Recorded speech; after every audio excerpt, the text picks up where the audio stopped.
사랑하는 성도 여러분 반갑습니다. 부활의 주님이 우리와 함께 하십니다. 우리와 함께 하시는 주님을 찬양합니다. 기도합시다. 하나님, 오늘도 주님의 말씀을 기대하며 또 주님의 음성을 사모하며 말씀 앞에 섰습니다. 이 시간도 성령님께서 저희들을 감동하여 주시고 정말 혼란한 이 시대에 저희들이 끝까지 말씀을 붙잡고 말씀으로 용기와 지혜와 힘을 얻도록 저희들을 긍휼히 여겨 주시옵소서. 예수님 이름으로 기도합니다. 아멘. 네, 오늘 말씀은 창세기 39장 전체입니다. 1절부터 23절인데요. 예, 제가 전부 다 오늘은 제가 읽지 않고 처음 1절부터 쭉 이렇게 말씀을 이렇게 설명하면서 끝까지 한번 가보도록 하겠습니다. 왜냐하면 제가 할 말이 너무나 많아서 30분, 40분으로 늘어질까 봐 좀 걱정이 돼서 그렇습니다. 자, 39장 1절 이렇게 시작됩니다. 요셉이 이끌려 애굽에 내려가매 바로의 신하 친위대장 애굽 사람 보디발이 그를 그리로 데려간 이스마엘 사람의 손에서 요셉을 사니라. 자, 요셉이 이제 형들에게 팔렸죠. 미디안 대상들에게 팔려서 요셉은 이제 어디론가 떠났는데 39장 오늘 보니까 애굽에 이르게 되었습니다. 애굽에서 이 요셉이 누구에게 팔렸습니까? 친위대장 보디발에게 팔렸습니다. 애굽으로 갔다. 정말 그 당시로서는 먼 곳이죠. 또 그곳에서 친위대장에게 팔렸다라고 하는 것이죠. 자, 친위대장이라고 하면 그 왕 바로 측근으로 왕 곁에서 왕을 호위하거나 또 왕을 보살피는 그러한 중요한 일을 맡은 자리에 있는 사람입니다. 그러니까 어떻게 보면 이제 요셉은 바로의 왕궁과 아니면 왕과 관계된 그 누군가 그 신하 가운데 아주 중요한 자리에 있는 사람의 집에 팔려갔습니다. 자, 그런데 곧장 2절에 이렇게 나옵니다. 여호와께서 요셉과 함께 하심으로 그가 형통한 자가 되어 그의 주인 애굽 사람의 집에 있으니. 자, 이렇게 이집트에 팔려갔고 보디발에게 팔렸지만 여호와께서 요셉과 함께 하셨다. 그 다음에 나온 말이 중요하죠. 그래서 그가 형통한 자가 되었다. 지금 요셉이 형통합니까? 노예로 지금 팔려간 거죠. 종으로 팔려갔는데 성경은 요셉과 하나님이 함께 하시니 그가 형통하다고 말씀하고 있어요. 자, 여기서 우리는 형통의 의미를 좀 생각해 볼 수 있습니다. 세상적으로는 형통하다 하면은 돈 잘 벌고 돈 많이 벌고 또 자녀들도 잘 되고 하여튼 세상적으로 뭔가 다 잘 되는 것을 형통한 것이라고 말하는데요. 오늘 말씀에서는 하나님이 함께 하심이 형통함이라고 말씀하고 있어요. 하나님이 함께 하시면 그 인생이 형통하다. 하나님이 함께 하시면 어떻게 되길래 형통한 것일까요? 요셉이 그것을 드러내 보여주죠. 근데 요셉에게 있어서 정말 중요한 것은 그가 나중에 총리 대신이 되었다라고 하는 세상적인 권력을 쥐고 한 그것이라기보다는 요셉에게 있어서 진정한 형통은 하나님의 꿈이 이루어지는 거예요. 요셉은 자신이 스스로 꿈을 꾸진 않았어요. 그런데 그에게 주어진 꿈, 그가 그게 구체적으로 뭔지는 아직 몰라요. 하지만 하나님의 계획이, 하나님의 뜻이 성취되어 가는 것이 형통이다. 이렇게 말씀하고 있는 거죠. 자, 그렇다면 어디에 있든 하나님이 함께 하시면 두려울 게 없겠죠. 염려할 게 없겠죠. 바로 이것이 오늘 우리에게 주는 굉장히 중요한 말씀이에요. 사실 오늘 본문에서 여호와께서 함께 하신다, 형통이라는 단어가 제일 많이 반복되고 있어요. 3절에도 보니까 여호와께서 그의 범사에 형통하게 하심을 보았다. 또 5절에도 여호와께서 요셉을 위하여 또 여호와의 복이 그 집에 이렇게 표현이 나오죠. 또 뒷부분에 가서도 21절에 여호와께서 요셉과 함께 하시고 인자를 더하셨다. 마지막 23절에서도 여호와께서 요셉과 함께 하심이라 여호와께서 그를 범사에 형통하게 하셨더라. 그렇습니다.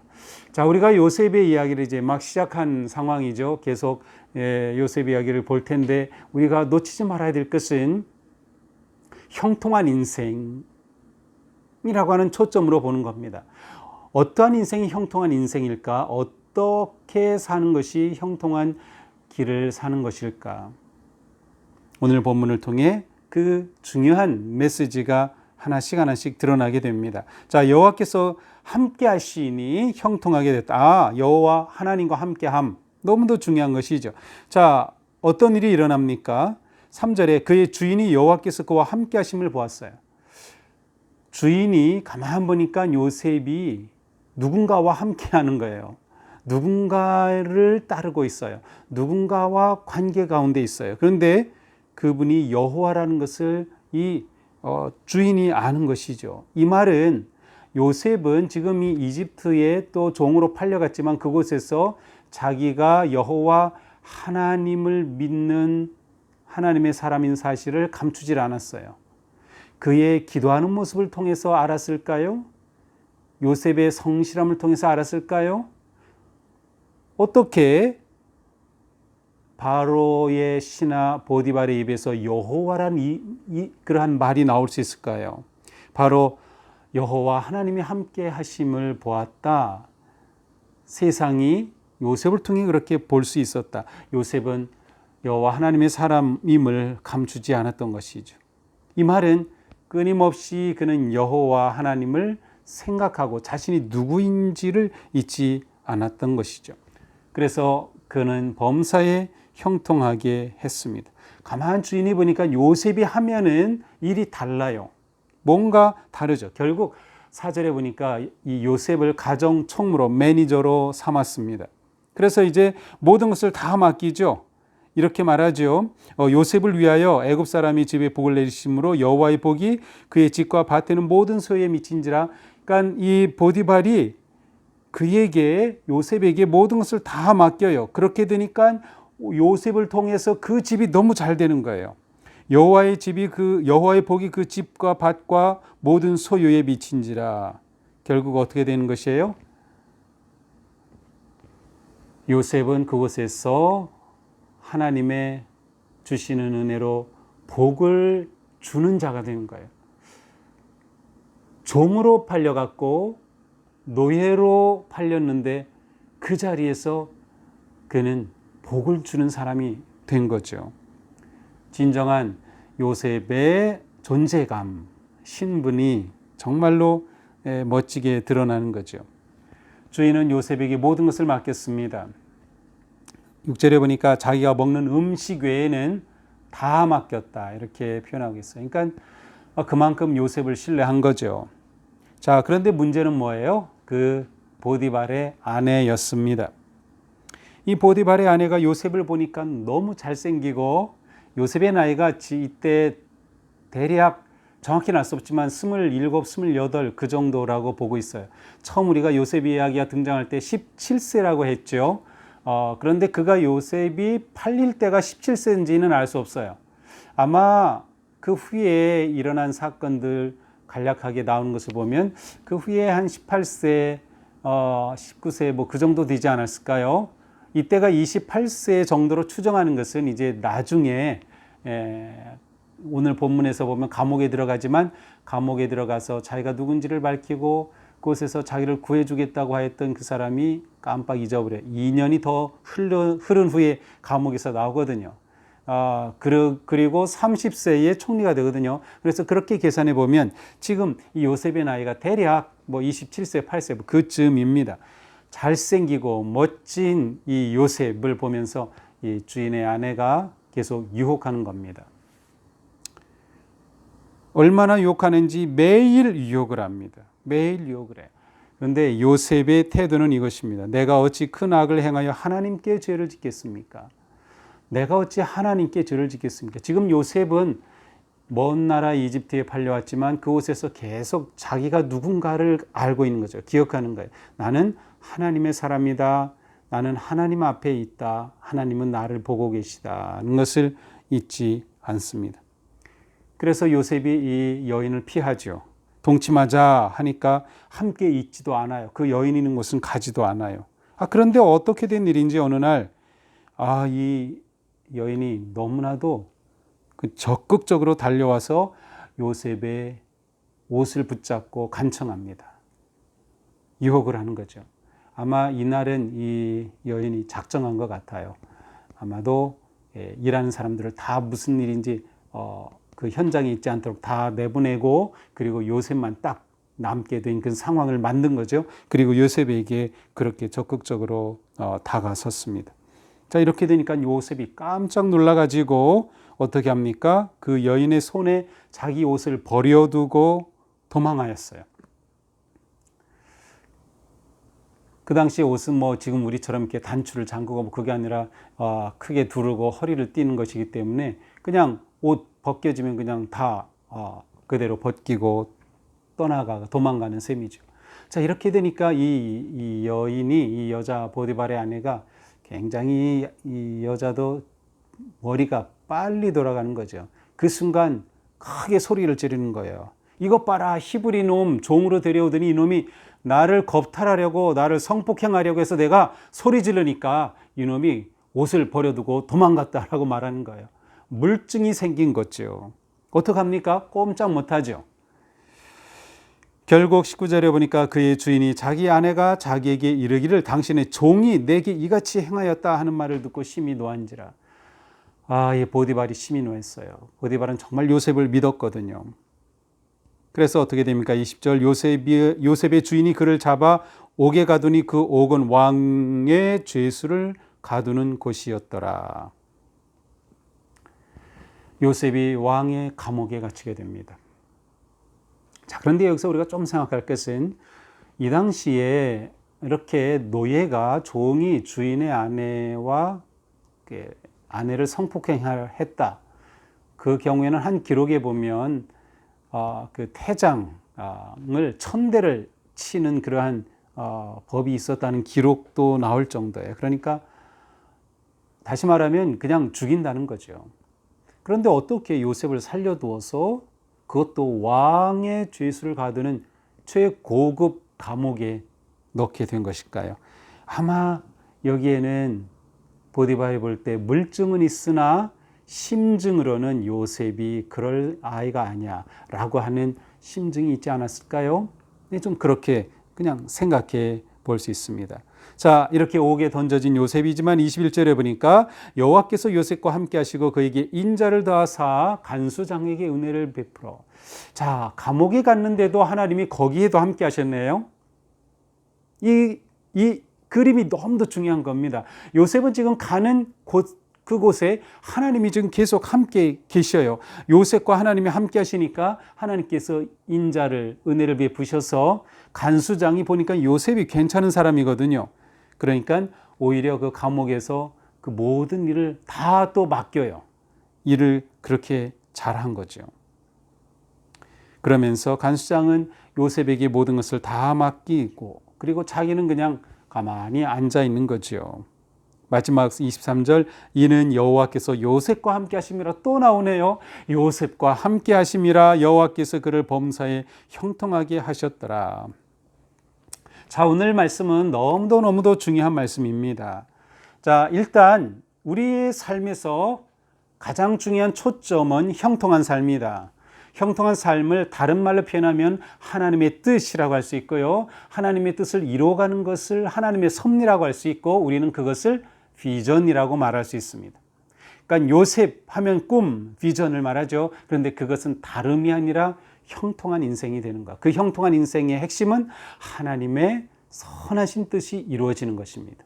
하나님은 우리를 향해 선하고 놀라운 뜻을 가지고 계신데 그 뜻을 이루어가는 삶을 어떻게 살아야 될까? 오늘 말씀해 보니까 가장 중요한 첫 번째는 하나님이 함께 하셔야 한다. 하나님이 함께 하신다는 것은 거꾸로 우리가 하나님과 함께 하기를 늘 선택한다는 뜻이에요. 요셉은 어느 곳으로 가든지 그곳에서 하나님과 함께 하기로 선택하였어요. 다시 말하면 그는 하나님 앞에 있는 자기 존재임을 잊지 않았고 하나님의 기준을 놓치지 않았어요. 그리고 그 기준에 따라 선택을 하죠. 그래서 그는 이 유혹을 받았을 때에 자신의 기준, 세상의 기준, 그 당시 이집트의 문화가 기준이 아니라 바로 하나님이 기준이 되어서 하나님 앞에 의로운 길을 선택하였던 것입니다. 요셉은 언제나 하나님과 깊고 친밀한 관계를 맺고 있었습니다. 이것이 형통한 삶을 위해 아주 중요한 일입니다. 뿐만 아니라 요셉은 그가 처한 그 상황이 어떠하든 상관없이 그 자리에서 성실하게 살았어요. 성실하게 살았어요. 충성된 삶을 살았다는 것이죠. 이것이 매우 중요합니다. 우리가 있는 그 자리에서 충성스럽고 성실해야 돼요. 내가 일하는 그 직장 마음에 들지 않는 게 있다 하더라도 그 자리에서 성실하게 일하는 것이 그리스도인이에요. 하나님이 내게 주신 기업, 지금 하는 위기와 어려움 가운데 있지만 그래도 나는 이 자리에서 최선을 다해서 성실하게 일을 하는 거예요. 그게 그리스도인이 형통한 삶을 향해 나아가는 아주 중요한 방식입니다. 자, 오늘 이야기에서 두 가지 또 특별한 것이 보입니다. 그것은 첫 번째는 요셉의 옷이 두 번째로 벗겨집니다. 채색 옷이 벗겨졌던 요셉, 종이 옷을 입었던 그가 아니면 매니저의 옷을 입었던 그가 그 옷이 두 번째로 벗겨집니다. 옷이 두 번째로 벗겨지면서 두 번째 구덩이에 들어갔습니다. 감옥이라고 하는 또 다른 구덩이죠. 그러나 요셉을 보면서 우리가 확신할 수 있는 것은 무엇입니까? 상황보다 더 중요한 것은 하나님이 함께 하십니다. 요셉이 감옥에 있든 옷이 벗겨졌든 보디발의 집에서 일을 하든 어디냐 어떤 상황이냐보다 더 중요한 것은 하나님이 그와 함께 하시느냐. 요셉은 언제나 하나님과 함께 하기를 선택하였습니다. 오늘 우리 하나님께서 우리에게 주신 삶을 어떻게 살아야 할까요? 또 다른 굉장히 재미난 많은 메시지도 있는데 제가 시간상 그 부분은 그냥 건너뛰어야 되겠어요. 제가 지금 요셉 이야기를 딱 깊게 읽으면서 이 요셉의 이야기를 시리즈로 주일 설교를 할까 하는 그런 하나님의 마음인지 아니면 제 생각인지 그런 생각이 조금 들고 있습니다. 어쨌든 오늘 말씀을 통해서 무엇보다 하나님은 나를 향한 선하신 뜻을 가지고 계시다. 그리고 하나님은 그 뜻을 이루어 가시도록 섭리하신다. 그것이 내 꿈이다. 그런데 우리가 어떻게 그 꿈을 이루어 갈까? 상황을 보지 말고 하나님을 바라보자. 무엇보다 중요한 것은 하나님이 나와 함께 하십니다. 그래서 요셉은 언제나 꼬람데오라는 그런 그 특별한 용어가 있어요. 언제나 내 앞에 임재해 계신 하나님 앞에 서 있는 나를 보는 것을 꼬람데오라고 해요. 하나님 앞에서 데우스 하나님 꼬람 앞에서 하나님 앞에 있는 나를 늘 잊지 않는 거죠. 우리에게 이러한 마음이 필요하지 않을까. 이 코로나19 어려움 정말 이 상황 속에서도 내가 하나님 앞에 있음을 잊지 않고 그리고 하나님이 나와 함께 하시면 내 인생은 형통한다라는 그러한 확신과 믿음을 가지면 오늘도 우리는 하나님 편을 선택할 것입니다. 그리고 하나님과 함께 하기로 결단할 것입니다. 이러한 삶을 통해 오늘 하루 하나님께서 인도하시는 아름답고 형통을 향해 나아가는 그러한 복된 하루가 되기를 주님의 이름으로 축복합니다. 기도합시다. 하나님, 요셉을 통해서 그가 어떻게 하나님과 함께하는 삶을 살아가는지, 비록 그가 노예로 팔리고 감옥에 던져짐에도 불구하고 그곳에서 그는 여전히 함께 하시는 하나님과 함께 있었고 그 하나님을 신뢰하였고 그 하나님의 기준을 따라 선택하였고 믿음으로 나아간 모습을 보았습니다. 주님, 저희들이 요셉처럼 형통한 인생이 되기를 원합니다.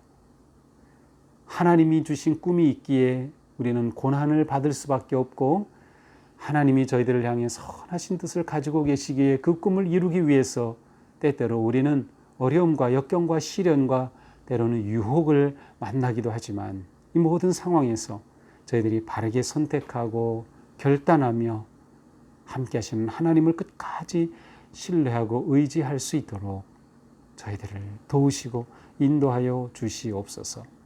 그리하여서 우리 모두가 하나님이 함께 하셔서 인자하심을 더해 주시는 귀한 삶 살게 하여 주시옵소서. 예수님 이름으로 기도합니다. 아멘. 네, 오늘도 형통한 삶을 꿈꾸며 믿음으로 나아가기를 축복합니다. 사랑합니다.